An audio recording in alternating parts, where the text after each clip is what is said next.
నక్క కాకి కథ. ఒక అడవిలో ఒక పెద్ద చెట్టు ఉండేది. ఆ చెట్టుపై ఒక కాకి గూడు కట్టుకుంది. ఆ చెట్టు కింద ఒక తొర్ర ఉండేది. ఆ తొర్రలో ఒక నక్క నివసించేది. ఒకరోజు కాకి ఎక్కడి నుండో ఒక మాంసం ముక్క తెచ్చుకొని చెట్టుపైన వాలింది. అప్పుడే నక్క తన తొర్ర నుండి బయటకొచ్చి ఆహారం కోసం వెతుక్కుంటోంది. అలా వెతుకుతూ అది పైకి చూసినప్పుడు కాకి నోట్లో మాంసం ముక్కను గమనించింది. కాకి నోట్లో ఉన్న మాంసం ముక్కను చూసి దానికి నోరూరింది.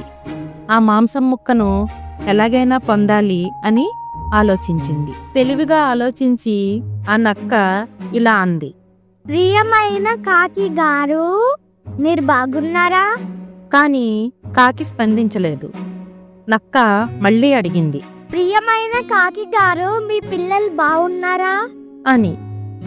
కాకి నక్కను చూసింది, కానీ మౌనంగా ఉండిపోయింది. మూడోసారి నక్క తన తోకను ఊపుతూ ఇలా చెప్పింది, ప్రియమైన కాకి గారు, మీ రెక్కలు చాలా అందంగా ఉన్నాయి. ఆ చిలక కన్నా మీరే చాలా అందంగా ఉంటారు. మీ గొంతు ఎంతో మధురంగా ఉంటుంది. అందరూ మీ పాటలు వినడానికి ఇష్టపడతారు. ఆ మాటలు విన్న కాకి గర్వంతో ఉప్పొంగిపోయింది. అదే గర్వంతో ముద్దుగా పాడడం మొదలుపెట్టింది. కాకి నోరు తెరిచిన వెంటనే ఆ మాంసం ముక్క కింద పడిపోయింది.